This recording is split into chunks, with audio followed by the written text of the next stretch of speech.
Hello, everyone, and welcome to the Fierceness of the Mother Global Conference. In this space, we will gather for powerful conversations with both women and men to reveal and restore the ancient feminine ways of knowing. This event is designed to open up space for all of us to reinstate the principle of the continuance of life as our top priority. Here you are invited to tune into the guidance from the feminine force of creation and learn how this force can be used to revolutionize and revitalize our world. I am your host for the event, Jocelyn Mercado, and I am honored today to be speaking with Allecia Evans. Welcome, Allecia. Thank you so much. I'm so honored to be here too. Thank you so much for being a part of this. And let me welcome all of our participants. And for those of you who are joining live, please go ahead over to the chat and put your name and location in the chat so we can see where everyone is calling in from today. Always wonderful to see. And this is just such a beautiful global community that's coming together. And everybody is just bringing the most beautiful energy in. So welcome, welcome, welcome, everybody. So let me just introduce you to everyone. Allecia. Allecia is the animal healer.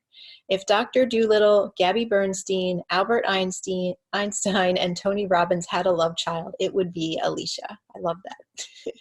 After having her energy attuned by a Qigong master in 1996 and her telepathic centers awakened by a wild dolphin in Hawaii in 1998, she has been using her skills of animal communication, medical intuition, and distance energy work to help heal behaviors and transform health issues for thousands of animals and their humans around the world. Her work was the inspiration for the book Soul Dog, The Spiritual Lives of Animals, when she performed a miracle long-distance healing with the author's dog so he could walk normally after 3 veterinarians diagnosed him with degenerative myelopathy. A pioneer of holistic dog training, Allecia invented the Walk in Sync humane dog walking and training system, which vastly improves communication between dogs and humans while keeping dogs' bodies safe.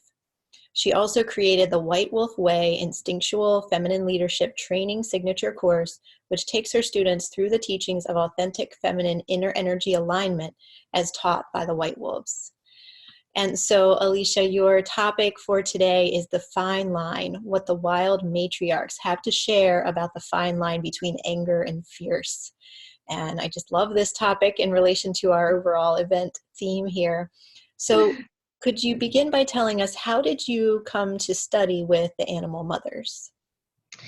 So as I was going through my career, I had a basset hound about 9 years ago.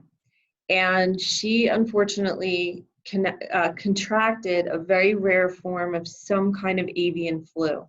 So it took a long time for the veterinarians to even diagnose what it was.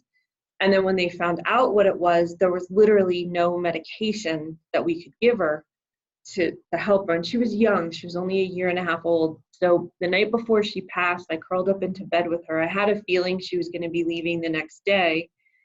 And I just whispered in her ear, would you come back as a white wolf with blue eyes, and would you share with me the actual truth? Because I was a dog trainer already for 12 years. And so I really wanted to know the authentic energy language of the dogs. And I knew I could not have a full-on wolf. But so I didn't know what this was going to look like. I just whispered it in her ear. And 3.5 weeks later, I found my white wolf dog, Ayano, who was totally white with blue eyes. She showed up. And so Ayana came into my life to bring me on the journey of, I didn't understand that it was about the wild matriarchs at first. What I understood was Ayana was clearly an alpha female. She was the one that would teach me telepathically, like how. So in dog training, there's a lot of science, but about 10% of it is what you can concentrate down to science. The other 90% is the energy language, the exchange of the nonverbal communication and cues and things that go on that you can't always see. You have to really be connected with your instincts and your intuition. So Ayana started training me in that. She would I'd have a puppy at my house and she'd say, hey, come over here, look at what I'm doing. And she would clue me into all of the aspects of what was happening. So she was the foundation of starting me working with the females and understanding, whoa, like you ladies do this differently than the men. And then when she was about 3.5, she literally started channeling with me as a kind of like an emissary of the female white wolf, the alpha female white wolf council. And then they started breaking down for me, this is actually the way we do things. This is how we train our young. This is what we teach. This is why the fierce feminine is so important. But it's not what you women think. It's not about like sniffing butts and like wanting to rip somebody's face off. She said it's not that. She said it's a very anchored energy that provides very, very clear boundaries. So as I started channeling the information for the White Wolf Way, the other female matriarchs came in, and the different matriarchs kept showing me, like, this is how we collectively, this is the balance that the divine feminine actually holds, and why it's so important that we have this aspect of the fierce feminine. And they, explained why it kind of got stamped out in our human world and how we can bring it back. Wow, this is so powerful. And it's just something that before I spoke to you initially, I had never even thought about, that the female animals would have this such a distinct message for us. And it's just, but of course they do, right? It's so beautiful. And as you say this, I have kind of chills on my chills, because I had no idea that any of this information was there. It's like, okay, where do you go to read this one in a book? mm-hmm. And especially being an animal communicator, and not just like, hey, what's your favorite ball or what's your favorite food, but like, wait a minute, I didn't even have any concept of the level of consciousness that these beings have and hold. So, to me as well, it's been such an exquisite unfoldment and so relevant to what we're going through right now on the planet. So they were like, could you come forward and talk about this, please? Because I don't think we can really talk about the whole picture of living on this planet or the health of our species if we don't understand that we're connected to all species. And we're a mammal. They're mammals. Only difference is we can talk, and we have logic and reasoning, and we have denial. That's about it. Right. Yes. This brings us out of that anthropocentric, viewpoint that we so often carry, even without knowing, to really, really think about how we're a part of the whole. So yeah, it's so important. So what do the animal matriarchs have to say about this fine line between anger and fierce? So this was a really interesting one. Like, I was not in any way, shape, or form expecting to learn or understand this. But one day when I was watching Ayana and she was outside with a puppy, she said, I want to explain something to you. She said, watch how I do things. She said, I am very, very confident in my body. I know exactly what I want. I know exactly what I'm asking for. And I know exactly why I'm asking for it. She said, what happens with humans is that you will be very, very nice. It's almost like you kind of start out in fear.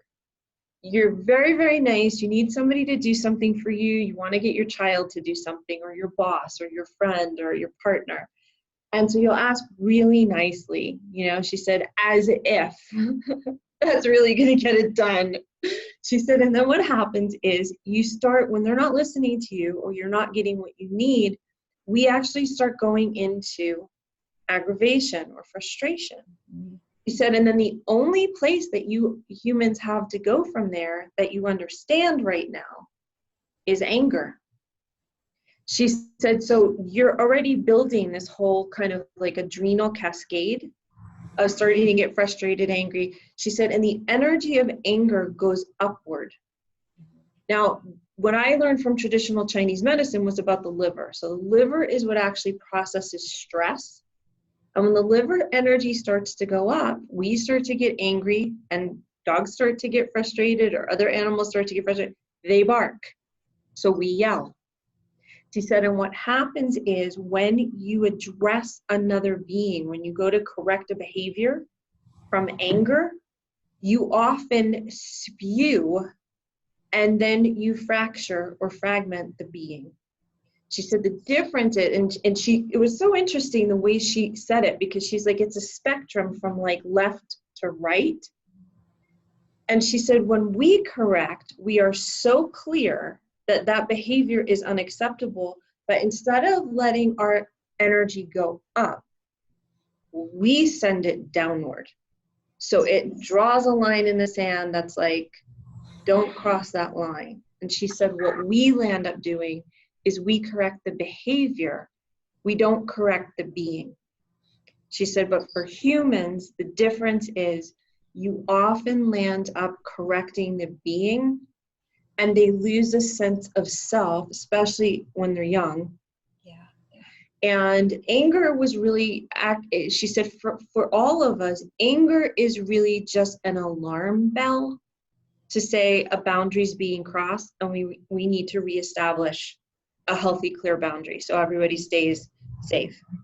So fierce was never used to attack someone, although to us as humans, when a mama corrects a child or another animal corrects another animal, it might look vicious.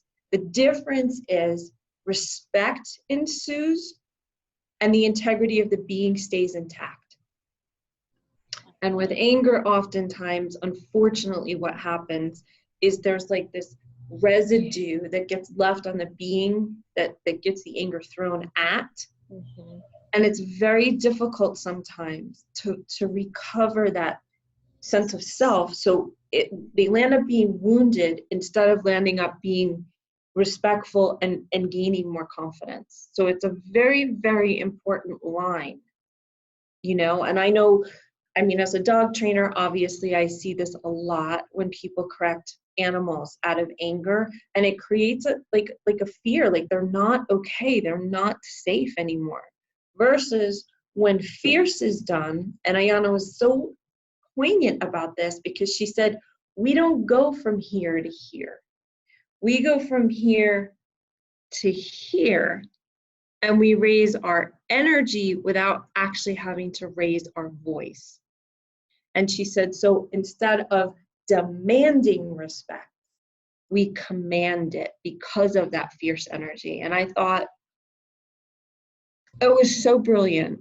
It was so brilliant to have that explanation, that understanding, because as women, especially, so many, don't be angry. You have to be a good girl. You're not allowed to get angry. So what do you do if anger is a signal that your boundary is being crossed? Mm-hmm. Right? Then you're just totally suppressing your instincts and your intuition because you think you're not allowed to get angry. When if anger is used as an alarm bell to say, hey, somebody is crossing a boundary with me, and I've got to pay attention, I've got to stay in my body here. Then we can bring up the fierce energy to say, are you sure? Like, are you sure you want to cross that line?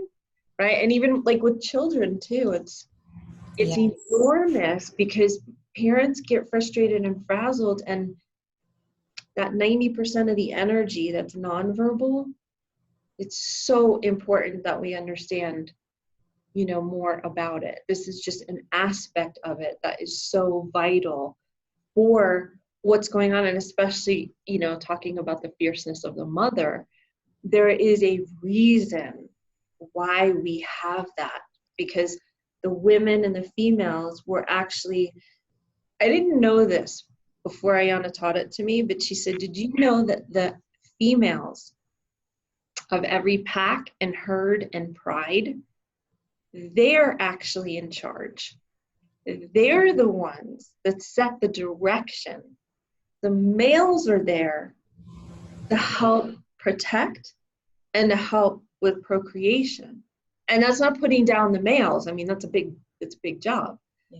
But she said it is the females that are always the ones laying down that foundation. So it's like I said, like, where do you read this in a book? Yeah. This is just so profound on so many levels. Like as a mother, right? I can see this very clearly, like the difference between these two things and how I might react sometimes with the anger, frustration building up, right? And then how does that change the way that I'm addressing my children? And of course with animals, and even with the challenging situations, the political situations in our world, the way that things are handled in schools, in our educational system. I mean, this is very profound on all levels of our life. And when you're not, especially for a woman, okay, when you don't feel that it's safe for you to even experience your anger, or you don't have any understanding of any other way that you can channel it, right, except for it going up and lashing out at somebody, you literally land up starting to question your own self and your own being. So especially when we're talking too about the embodiment factor, right? I mean, I've watched Diana in situations, and I've watched other mares and horses and, wolves and other animals, and it's like, okay. Now, I'm not afraid, but it totally made me say, whoa, I am completely paying attention, and I'm going to get back in my body and pay attention to what I'm doing. So the fact that this helps us, because that other 90% of the nonverbal communication, our kids know when we feel bad, when we feel scared, when we feel guilty, when we feel out of control, right? And what they're always looking for, even when they're pushing boundaries, they're always looking for the safety. That no matter what I do, you will still love me. And when we're shaking from adrenaline, or we feel so guilty that now we're kind of caving into things that we normally would be like, that's not okay. That's just not that you're not okay, but the behavior. Mm-mm. So that's why I found it so unbelievably profound, because as women, it's not just that we're getting angry because we see what's happening on our planet. It's that we're dropping the hammer and that boundary to say, we're done. No more. Like, I'm not even going to get angry about it. Yeah. I feel that you're crossing your boundary. Now I'm going to get fierce. Yes. So how can we, and this is applicable for women and men. Absolutely. Well, we're always dealing with the masculine and the feminine. So when I studied Qigong with my Qigong master, and I've been studying for 25 years, understanding deeply this system, you can't separate the masculine and the feminine. Like, we're in feminine bodies, so we have feminine attributes, but there's also a masculine inside of us. And if we've dealt with the anger of the masculine, uncensored and kind of rogue, like what we're seeing on our planet right now, there's a part of us that's going to actually deny the masculine. And I'm not looking to put down the masculine. It is necessary, and it is a fundamental part of who we are, right? But at the moment, we're out of balance. Yeah. Mm-hmm. Yeah, well, on that note, can you share what you have learned from the male animals that you shared with me just briefly before we started talking about the divine masculine from their perspective? So this one really kind of blew me away, because growing up around animals, around horses, it was always the alpha male or the stallion, be careful, they're dangerous. So I was at a friend's sanctuary, and it's Return to Freedom Sanctuary in Lompoc, California. And there's a Disney movie, Spirit, the Stallion of Cimarron. Well, Netta has the horse, Spirit, that was the original being that they created the movie around. So I went in to talk to him one day, and we were having a conversation, and he said, He said it's very unfortunate how misunderstood the masculine is. He said you humans will look at us and you will project on us like this fear of our power. But when we exhibit our real power, it's only to either form new, herds, or to protect our herd, or to protect our way of life. And it was so interesting because he kind of was guarded, as he was telling me this. And then his energy dropped into, I had tears. Tears were streaming down my face when he let down that guard of what the, masculine stallion is. And he had the most soft, sensitive space in him. He's like, don't you understand? He's like, we love our families just like you do. We just want peace. We just want to be left, in peace and stop being projected on. He said, especially since look at what humans have done on the planet. So we're continuing to project, all of these, the savagery, and they're dangerous and all of that. And he said, man is the most dangerous animal. So there was such a beautiful way that he held both aspects of himself, that masculine protector and the power that he had, but also this exquisite feminine softness to say, why do you humans keep doing this? And how can we help you to learn how to rebalance this? Because that was, to me, what the epitome of the divine masculine really was in its balanced form. It was just, I'll never forget that. That is incredible.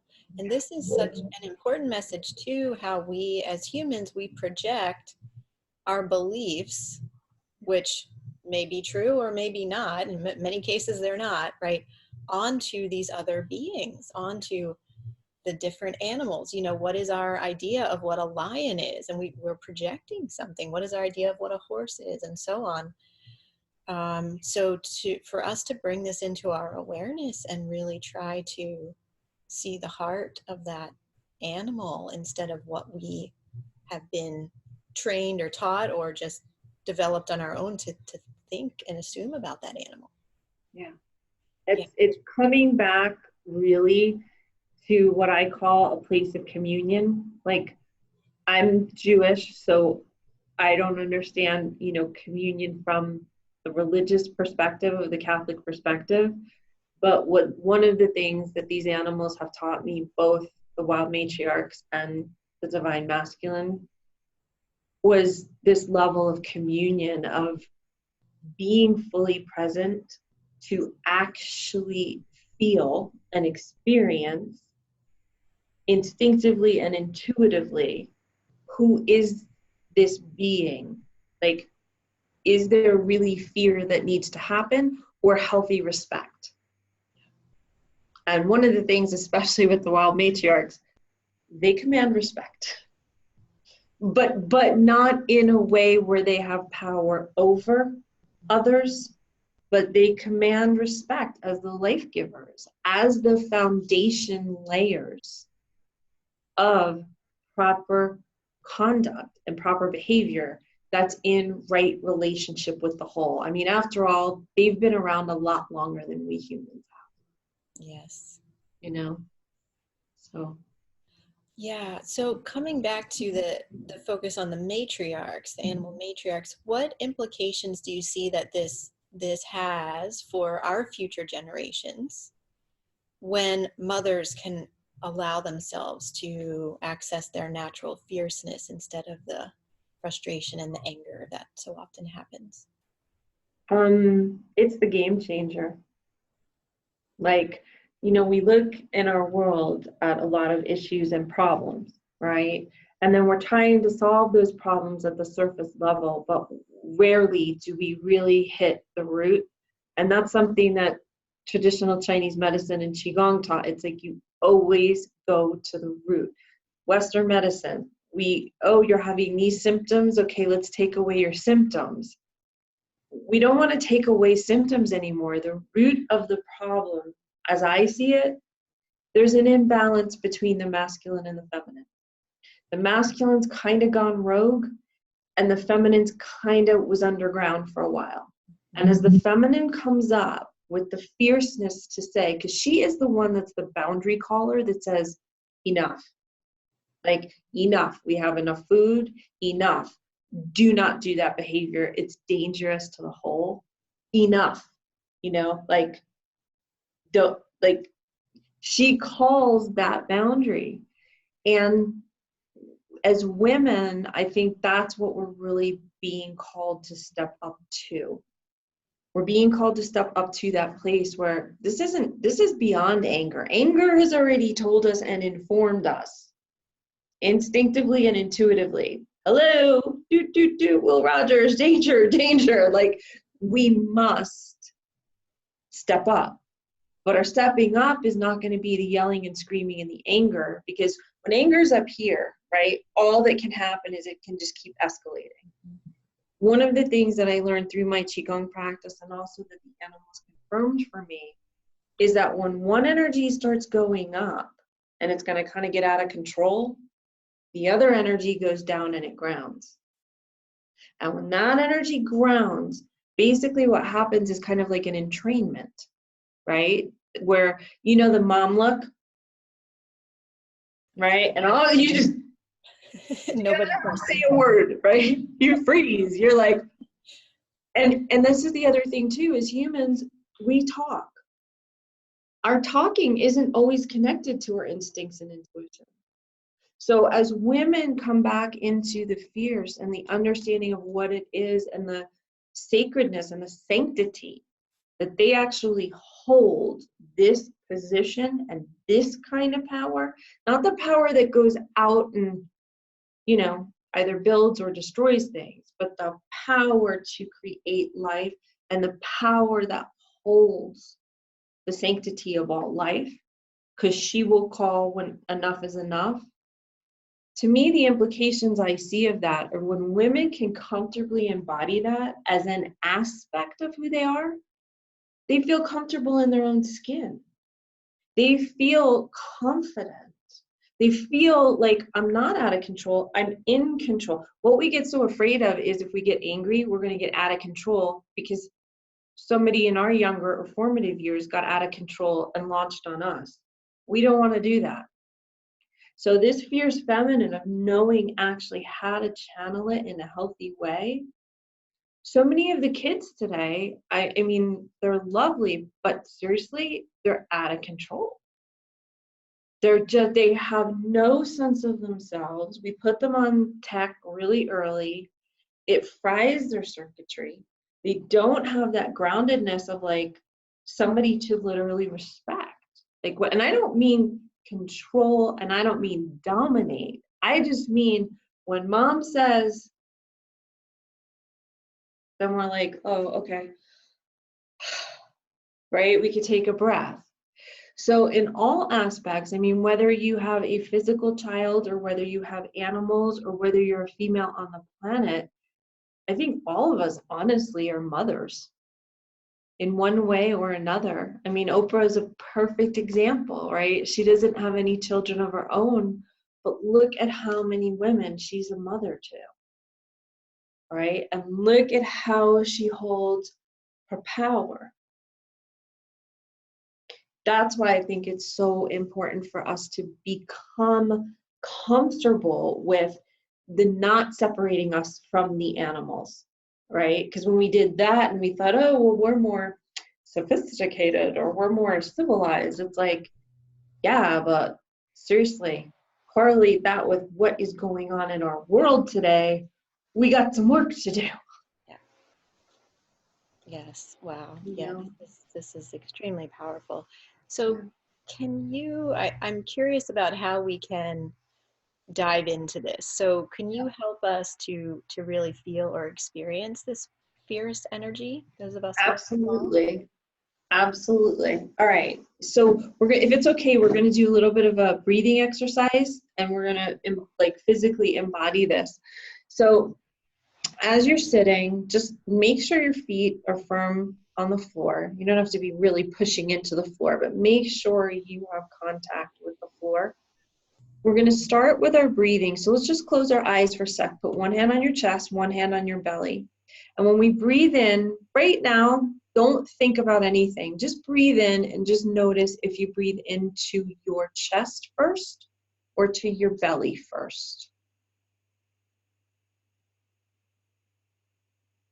Now, being a former fitness trainer, before I was a animal communicator, one of the things I really focused on, and especially as a Qigong practitioner as well, most of us breathe up into our chest, okay? Chest is going to activate our sympathetic nervous system, which activates fight or flight, which kind of keeps us in a very alert state, but it kind of almost closes in our field of vision. It's sort of like the wondering, when's the tiger going to jump out of the woods at me? Okay. Most of the practices that have been brought over here from the East, what they do is they start to teach us to breathe into our belly, to actually activate our parasympathetic nervous system, or our stomach breathing. So when you breathe in now, inhale through your nose, relax your jaw, relax your tongue to the bottom of your mouth, and just drop your shoulders. And as you inhale through your nose, see if you can let your belly go out first. And then expand that up into your ribs, and then expand that up into your chest. And as you exhale, see if you can send your belly towards your lower back, almost like you were doing a mini sit-up. You're pushing the air out. You're pushing in the air back towards your low back. Your ribs are gently knitting together, and your chest is actually softening and relaxed. So inhale, fill up your belly. Expand into your ribs and then your chest. And as you exhale, send your belly towards your low back. Ribs gently knit together. Chest softens and relaxes. Let's just do a couple more breaths like this. What we want to do in activating the parasympathetic nervous system is that allows our body to relax, but it also allows our mind to literally expand its awareness into a much further out field. So that's actually what puts us in an alpha mind state. Okay, people talk in dog training about the alpha. Alpha is a mind state of being aware, of being creative, and also of being able to be flexible and move with the things that you can perceive are starting to come into your field before they actually do. So this is part of the fierceness. Part of it is being able to be in our body in a calm state. So our energy field is not always looking for the tiger. It's sensing things, you know, it's sensing waves of energy before they even come towards us. Okay, so now that you're breathing, now just imagine a scenario that's happened to you before where you started to get angry. Could have been with your child, like no guilt, no fear, no judgment of it. Just allow yourself to call up an instance when you started to get really, really angry, like almost like to the point where you might have been shaking because you're so angry. Now what I want you to do is take that energy that feels like it's coming up and sort of making you shake. And as you exhale, I want you to use your belly muscles, and I want you to push that energy down through your legs, down through your feet, and into the floor. Okay, so instead of allowing that anger to rile you up, send it down through your legs and into your feet and feel the fierceness start to activate in your lower belly. Okay, as you take control back of the energy. So instead of the energy pushing you out of your body, you get back into your body. And continue to see this scenario going from anger, okay, where we sort of get all emotional and we can't think straight. As you're pushing that energy down on your exhale, through your legs and through your feet, start to notice how much more clarity you're starting to have in your body and your being about not letting that energy take you out, but about staying in it and facing it. And let your body inform you about the actual choice that you will now make as a result of grounding that energy instead of letting it go up. Feel that sense of like being fully in your body, and your body kind of being fully engaged, and your instincts and your intuition being fully engaged and standing your ground, even though somebody has triggered anger in you. So feel what that is like. Feel your stomach muscles. Feel your breathing. Feel what your eyes do. Feel what your legs do, of how planted and grounded and rooted you are, and recognizing that you can be clear and you can call the situation as you see it with clear boundaries, but your body doesn't have to be shaking from adrenaline. It's challenging for a lot of us because a lot of us are not used to being in our fears. As women especially, we're used to pleasing others. We're used to accommodating others' demands.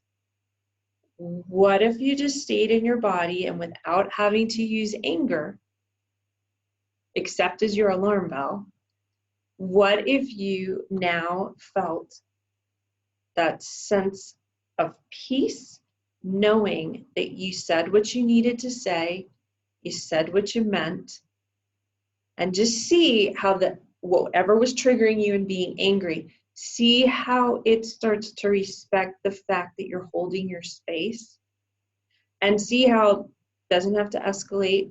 There's no need to fight. There's no need to start a war. There's no need to carry chemicals in our body that we're like still shaking from. Feel yourself complete. Feel yourself seeing how you have just transformed that situation. Just come back into your body.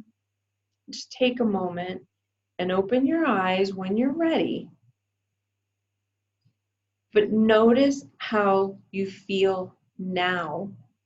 That it wasn't this, but it was like this calm, clear, hey, it's not always comfortable saying what we need to say, right? We're afraid of what somebody else might say or how they might react. But how do you physically feel in your body when you can take yourself from anger, right, and almost like shaking, to fierce, like, I just said what I needed to say, that's it. That's what we're not trained to do. And so fierce, when a mama animal does it, oh, I mean, I've watched mama animals correct puppies and like the hairs on the back of my neck have stood up because I'm like, oh, I don't think I could go to that level. But what Ayana showed me in the different interpretation was, oh my God, we don't have to go to that level. This is actually how we can do it in our human bodies, but have and be as effective as how mama animals would do it. But because we are in human bodies, we're not going to go grab our kids by the neck and, shake them with the scrub. So how did that feel? Yeah, thank you so much for this, Allecia. This was really, really moving for me to experience the difference. Awesome. To go into that the breathing was very, very grounding and helpful to begin with. And really, I just really felt my root and sacral chakras, like very solid, grounded. Yep. And to feel the difference between the situation, the way I originally experienced it, and then to bring in this groundedness and sending the energy down, that is really, really something. And the clarity that came. So I love this, what you said about just being able to say what we really need to say, and not, instead of having all our beliefs and all of our whatever, insecurities or fears get in the way and mess up our message, to have that clarity and that groundedness. Yeah. Well, and also too, like, there's a safety that so when that anger comes, right, and it's like adrenaline, the first thing that we want to do, honestly, we want to get out of our bodies. And that's why we go up into our mind. That's literally how the ego got formed, because when we feel too much in our body, we go up here because the brain doesn't feel. Brain has a lot of chemicals going on, but it doesn't actually feel. So we are safe up here. But when we have to be in our body, then all of a sudden the confidence comes back, like, whoa, I can take care of myself.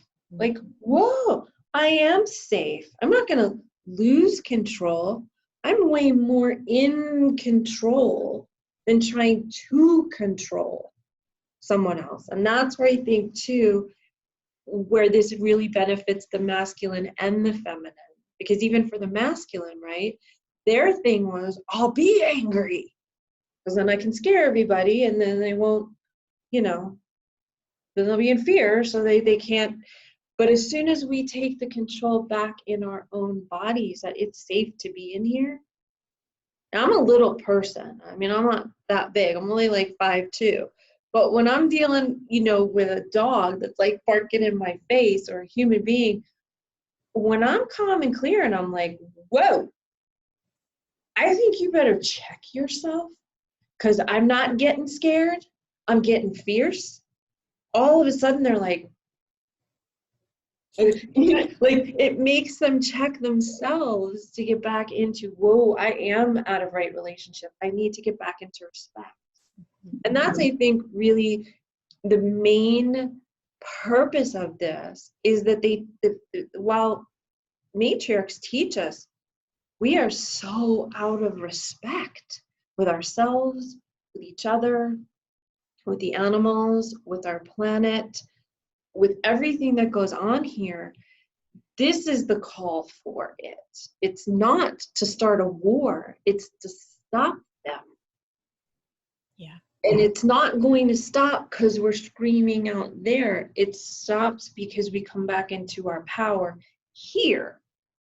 And when this is the fierceness of the mother.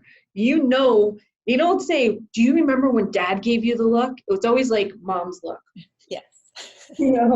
Right? That's, to me, the root of what's actually going to clear everything. And now it's going to go into many different facets, right? Because we have a lot of different things going on the planet.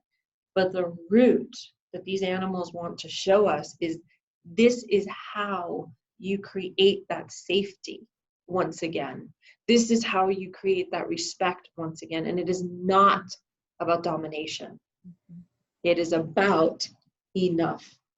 When mom gets pissed and she's had enough, nothing you can say, she's done. And when we get to that level within ourselves, then all of a sudden everything outside of us starts to change. Yeah. We don't accept bad behavior anymore. Yeah, definitely. And this is also about that energy, just carrying that energy, because it's like the mom look, or if you're facing a dog that's being, appearing to be vicious, but you're in that grounded, centered space of confidence, that they can that the energy shifts, that you don't even have to say anything, right? Or you say very little, but the energy changes. And that is such an important part of what we need to be doing here in the larger collective, right? And it's a piece that's so misunderstood, because we become such an intellectual society, right? Well, I mean, I know in my field, like, where's the scientific research? Where's the science? Where's it? And I'm like, first of all, dogs don't read, nor do kids to a certain age. And second of all, in that moment, when I've got to drop that fierce and say, I'm not going to be like, here, read this. Read this study because this proves it. What proves it is not somebody's scientific paper, but what happens in that moment, like you just said. How did that energy shift? And when it shifted, was everybody safe? It's a very big, different concept. That is really big. I mean, you look at what's going on, with immigration and these kids, it's like, no one in nature would do that. No one in nature, none of the animals would do the things that we humans are doing on this planet, claiming to be civilized. I'd be embarrassed to say we're civilized with what's happening, but no one in nature would do this. They all know, at a certain point, logic and reason don't work, because at a certain point, there's no common sense in some of that logic and reason. Yeah. With animals, it's very clear. They don't go into denial about stuff. It is what it is. That's why when you do that look, it's so effective, because you're allowing yourself to hold that space for someone else to take responsibility for their own bad behavior, which is not in right relationship. So instead of getting angry about what they're disrupting, when you go into that fierce, it's actually holding them accountable.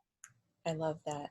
It's actually empowering them Huge. to step into a better energy themselves. Yeah. And one thing I learned with dogs, like, while you can sit there and you can give treat and give treat and give treat and give treat, the reason why I invented my dog training system was because if I just create a clear boundary between that harness and that leash, that dog will make the choice by their own brain. Not because, here, do it for the treat. They'll do it because, oh, right, it's the right thing to do, and I'm getting back in alignment with myself. And when we do that on a consistent basis, and we allow ourselves to hold others accountable for behavior that is not in right relationship, we don't have to do the work of constantly trying to have to control them and manage them. And it's not our job.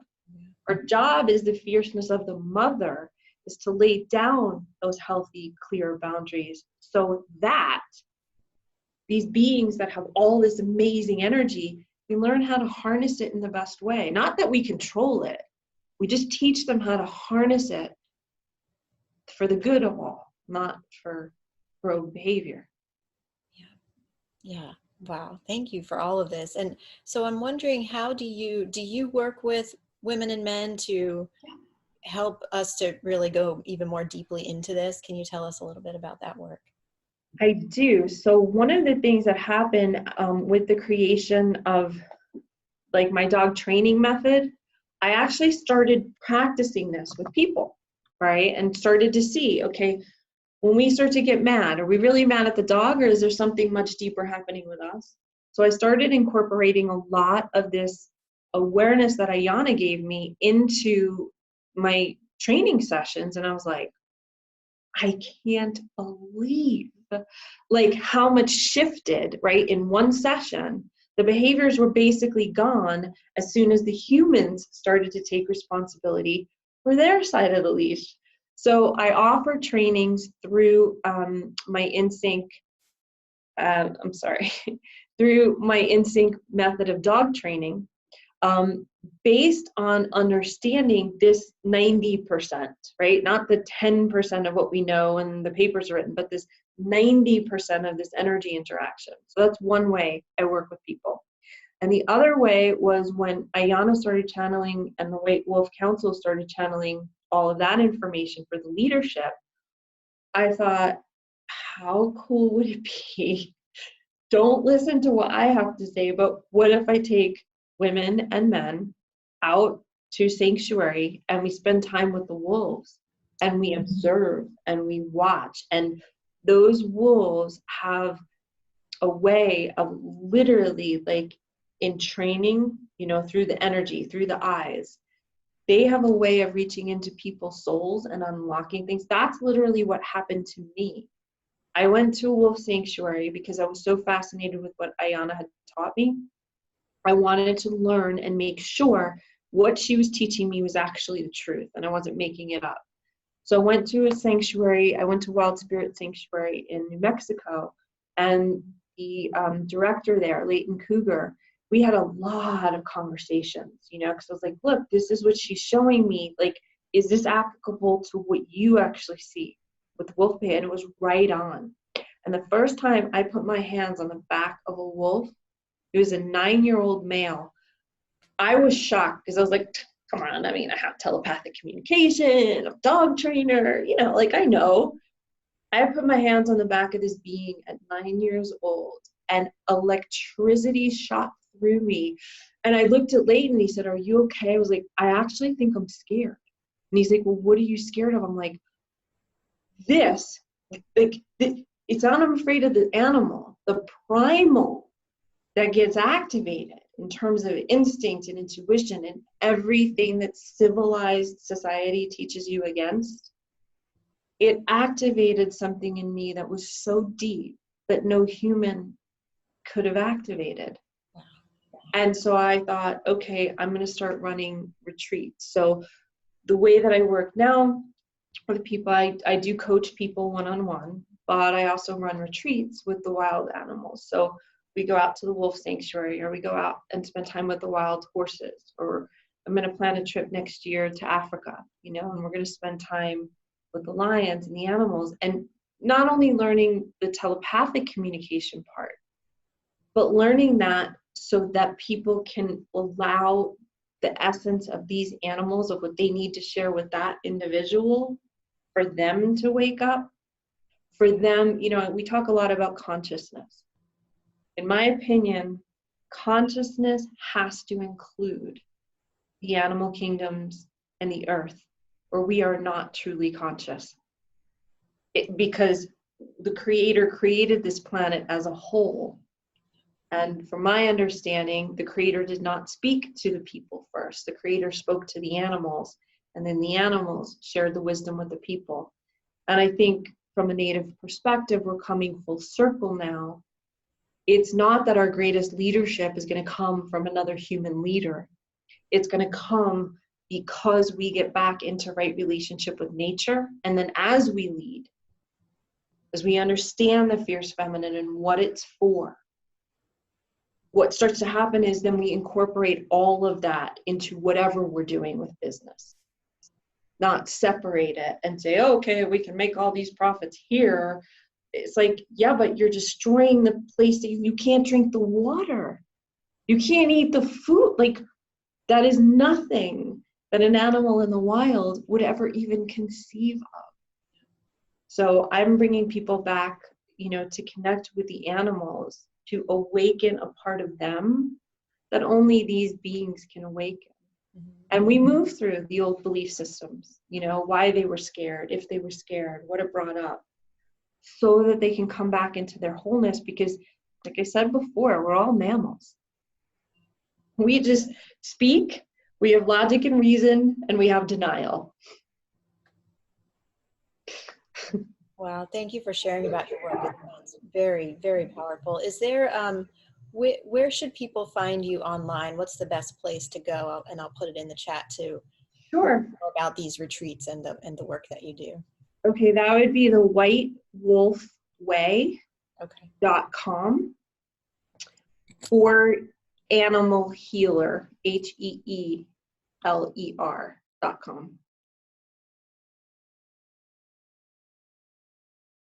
Thank you so much too for bringing up this topic. It's so powerful. Yeah, absolutely. And it's, you know, I said this in the initial interview, it's not coming from me, it was coming from the larger message, right? It's coming through me and through all of us who are speaking in this event. So it is a message from the earth and the cosmos for sure. Oh, thank you for that. Yeah, thank you. That went only to all panelists, so let me just come into all. I added I added the. So here's the corrected URL. There we go. Okay, great. And I know you have a wonderful free gift for everybody too. So it's a Wild Matriarch Soul Energy Journey. Could you share a few words about that too? Sure. So I sat with the Wild Matriarchs one day and I said, you know, what is it that you want to channel to people? And it's a meditation. So it's me sitting in quiet space. Imagine like a room filled, like kind of like Noah's Ark, with the Wild Matriarchs. And as a collective voice, as a collective energy, they're sharing their wisdom. They're taking us through a guided meditation to be able to access and unlock that space in ourselves that, you know, the one thing that we have to understand from a quantum science perspective, we all carry the cells that actually allow us to understand every single form of life on this planet. It's the water, the air, the animals, like it's inherent, it's in everyone. And the more that we're disconnected, you know, the more that we're on our tech, the more tech that goes out that literally disconnects us from the Earth's natural energy fields. It doesn't, I know that technologically we feel like we're making this big advance, but it actually takes away from us. It actually takes away from our true intelligence.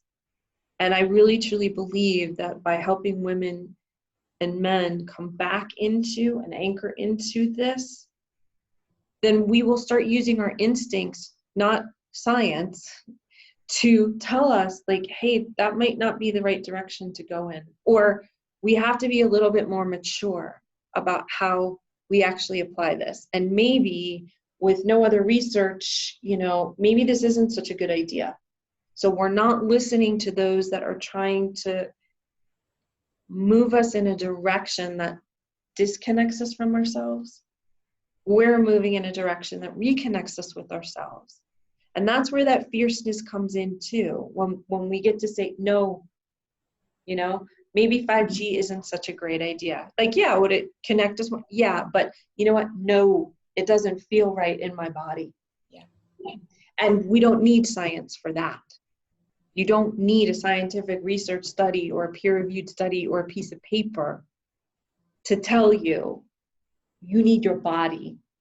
And that really is the essence of this gift, is helping us come back into anchoring into that gift of what our fierceness is. It's not fierceness to attack the way humans project it. It's fierceness to know when to call those boundaries so we stay in right relationship with all of life. Ourselves first. Yeah. Yeah. This is all so important. I'm going to be processing this for days and days or more. So I just really want to thank you, Allecia, for bringing this message to us. There are so many beautiful comments in the chat that I hope you'll get a chance to read at some point. I can send it to you afterwards too, but it's just, yeah, really powerful and life-changing, honestly. This is going to impact so much of how I'm approaching things, and I'm sure many people feel the same. So thank you. You're welcome. And I think just, you know, it's like we're on this trajectory, right? That we're saying like the next quantum leap is artificial intelligence. And I'm saying, no, it's not. Our next giant leap is our authentic intelligence. It's not out there with tech. We thought at one point on the planet that the planet was straight, and then all the native cultures taught us it's a circle. Yeah. This is me kind of grabbing onto like where the train is like heading, you know, for a disaster and going, no, we've got to get back to authentic intelligence. And that comes from inside us. Yeah. If we really, you know, that's the whole point of the fierceness. Yeah. It's just to be able to say, doesn't feel right. I'm choosing my authentic intelligence over what you're telling me artificially isn't even part of my body or my makeup. Yes. And that's what I think the animals really bring us back to. Better. I can speak about it, but they do it better than anything I could say. Yeah. Yeah. So thank you so much. And thank everybody for being on and for listening. And I can't wait to read through the comments because I've been yapping so much. I want to how it's affecting everybody. And do you have time to stay on for a little bit longer and see if anybody in the audience has some questions? Absolutely. Okay, that would be wonderful. So if anybody would like to ask Allecia a question or share an insight, you know, that you've had during this talk, please go ahead and you can either raise your hand. And if you raise your hand, we'll bring you over on video, or if you turn off your video, you can be on audio only, and that's fine too. Or you can always put a question in the chat and we will answer you there. Okay, so we have Lauren Rose. Let me bring you over, Lauren Rose.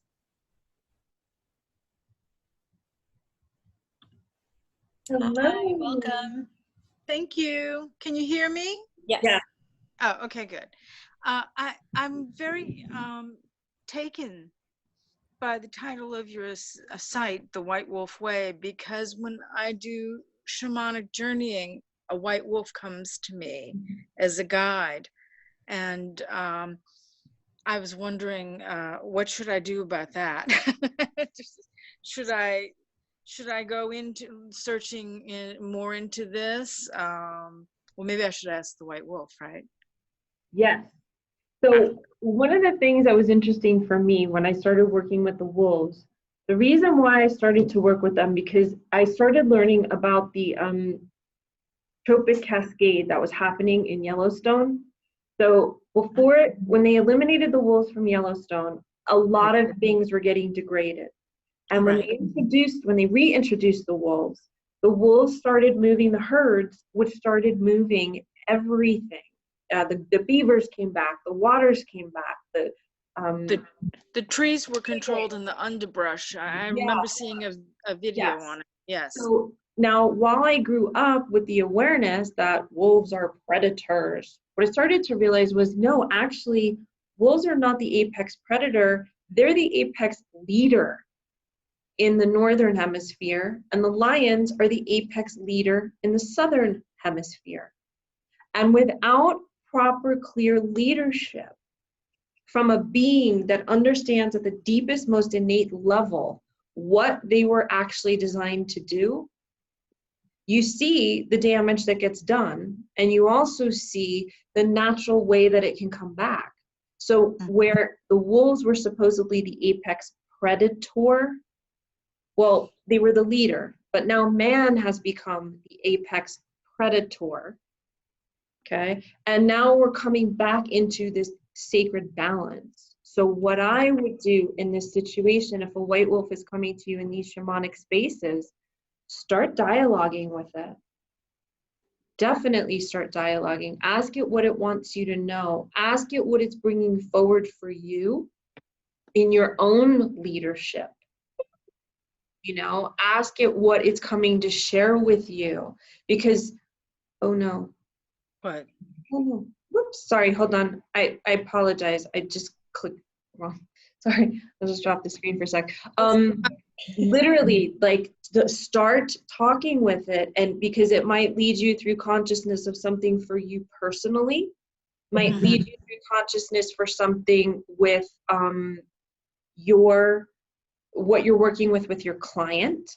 It might lead you through consciousness of something of like, there is a piece that you need to contribute, right? Just like they've been channeling to me the energies of how do you teach women and men this natural level of embodiment? How do you get them back to that?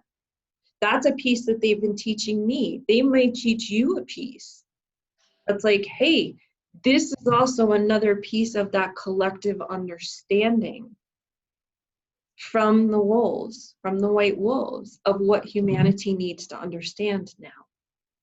Okay. Does that make sense? Oh yes, that makes a lot of sense. Everything you've said has made a lot of sense the whole hour. Thank you. Okay, thank you. Thank you so much for being on, and merci beaucoup to you. Thank you, Lauren Rose. Great to see you. Okay, Have a great day. You too, Jocelyn. Thank you. There's a question from Peggy in the chat. She's saying, Allecia, could I share this breathing meditation to move the anger down? I have a weekly meditation group of 8 to 10 women, and I would like to have them do this. Yes. So it's understanding that we've been trained and taught anger's bad, don't use it, don't go near it, feel it. But the thing is, feel it and channel it. So when it goes down, it comes back up. When it comes back up, channel it into your boundary. Okay? That don't buy the BS anymore, right? That anger is a bad thing. It's not a bad thing, right? It's just how you use it. So absolutely, please feel free to share it. Okay, great. Yeah. Thank you. Yeah. And this is, I've been thinking, so there's the book by Clarissa Pinkola Estes of Women Who Run with the Wolves. And that's just been kind of in the back of my mind, and somebody just put it, Tasha, Yeah. put it in the chat. I think if we all go back and read that now, it will be with a whole new perspective. Whole new, because when I started reading it, like, so I hadn't read it before I had my experiences with the wolves. Oh, okay. Mm-hmm. So for me, and she's such a prolific writer. Like, I just bow to her because of literally like how she gets into the womb and the bowels and how she like just gets so deeply into the essence. I was experiencing the essence of it without having read any books. So learning directly from them and then reading her book, it was like, oh my God, Wow. She put words to what these experiences were, you know, at a cellular level. And it really just ignited an understanding that, you know, because even as an animal communicator for 25 years, not kidding, sometimes you can go, maybe I'm crazy. Maybe I'm kooky. Maybe I'm making this up, you know? And then to have had the actual experience, like through my own body, not my intellect, that was the thing that just blew me out of the water, because I was like, oh my God, she's writing about exactly what I experienced, you know? And it's a phenomenal book, and she's so incredibly talented. Yes. Yeah. Well, let's see, we have another couple of things. So I love wolves too, Monique. Oh, by the way, if I can just say something. So yesterday was the end of a comment period to be able to save the gray wolves from delisting. The Environmental Protection Agency wants to delist the gray wolf. Please, in any way that you can, if anything comes across your feeds where you can write in and you can comment, please comment. We've got a government right now that unfortunately doesn't understand that we live on a planet where all of these beings need to be part of it. So please, if somebody comes across your feed, don't shy away from it. Literally stand up and speak out, because we do need all of our wolves. We don't just need some of them. Yeah, I'm going to try to, while we take the next question, I'm going to go try to find a link that I can put in the chat. Okay. If anybody wants to do that. That'd be great. Yeah. So Yasmin, I'm going to bring you over now.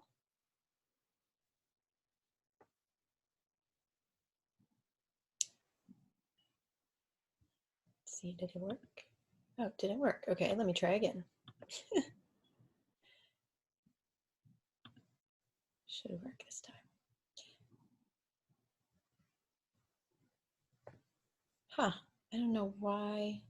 Yasmin, I don't know what's happening. Somehow it's not bringing you over. Although she should be. Oh, there it goes. There it goes. Okay, good. That took a long time. I don't know why. But okay, Yasmin, it's not letting me unmute you. Could you unmute yourself? And then we should be able to hear you.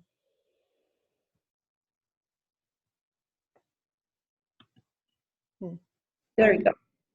There we go. Hi, Yasmin. Oh, Can you hear us? Zoom seems to be acting a little funny right now, so we can give it a minute here. I don't know if you can hear us. I don't think we can hear you yet, but you're not muted.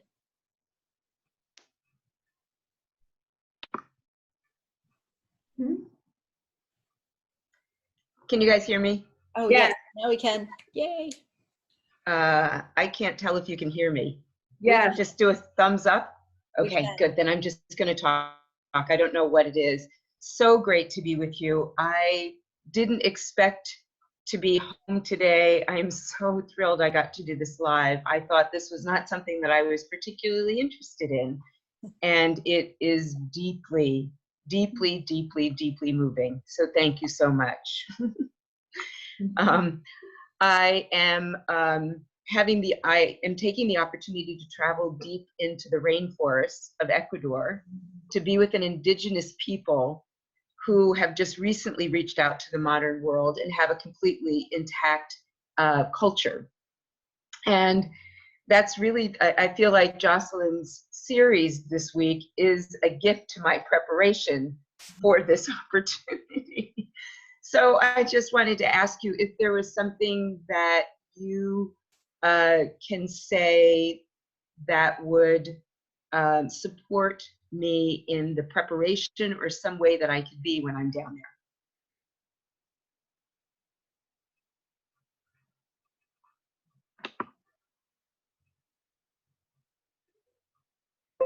So the first thing that I'm getting is to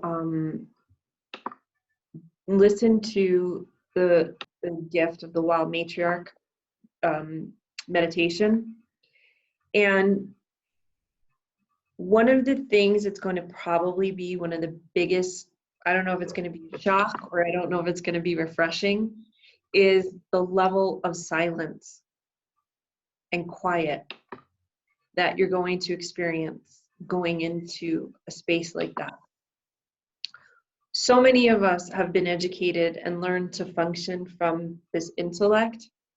And unfortunately, in a lot of ways, where we really need to be processing and hearing and receiving information is kind of like the heart and the gut. Like the gut brain is our first brain. So you might be experiencing a lot of very, very deep gut level reconnections, which are actually going to start to rewire your head brain. Neuroscience has things a little bit backwards. They're wonderful with identifying chemicals in the brain, but they've forgotten that the first brain is actually the gut brain. The information's supposed to go into the gut level, and then it goes up to the brain. It doesn't go this way down. So much as you can, what I would recommend is spend time really in a space of deep quiet as often, or, just at least like once a day before you go. So you start training yourself before you even get there to not take in information this way, to take information into your belly. Let it come in your gut brain, and then let it inform your mental intelligence. It can be a little startling to sometimes go into places that are that quiet. And it just depends, it depends on who we are. You might have your own daily yoga practice or meditation practice, so you might be used to that. But I feel like you're going to experience it on a level that it's like not honestly even explainable. It's experienceable. And then we try to take our experience and then explain it.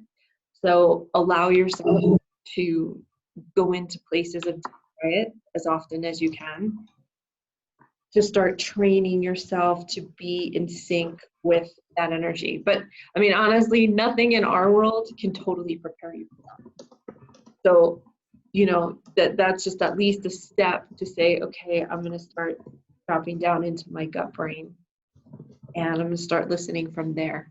That would be the biggest comment that I could make.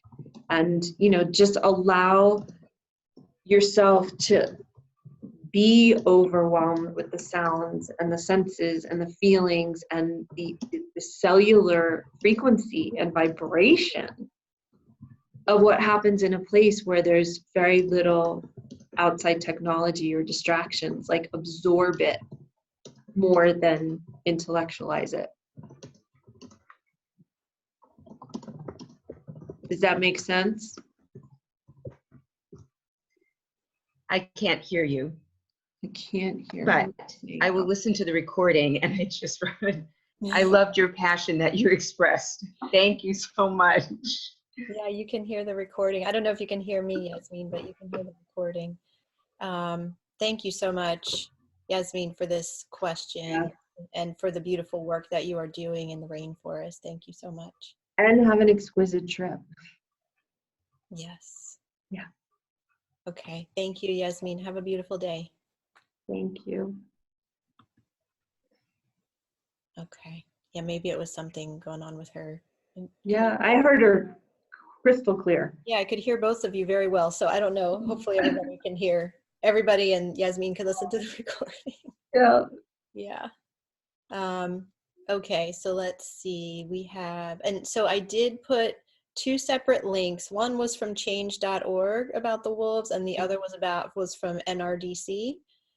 So if you click on either or both of those links and just take action now, if you're on live, I'll make sure these links get out to everybody else with the recording too, to go ahead and take action and protect the wolves. It's a little small step for us to make, but hopefully together we can make a big difference. So yeah. Thank you for bringing that up, Allecia. Thank you for putting it up. Yeah, yeah. Let's see, we have one more hand raised. Are you okay to stay on for one more question? Okay. So Rose, let me bring you over. Hopefully this one will work more easily. Hi, Rose. Hi, Rose. Hi, Allecia. I'd like to know whether you still offer animal communication sessions. I do. You do? I do. Just with dogs or with cats as well?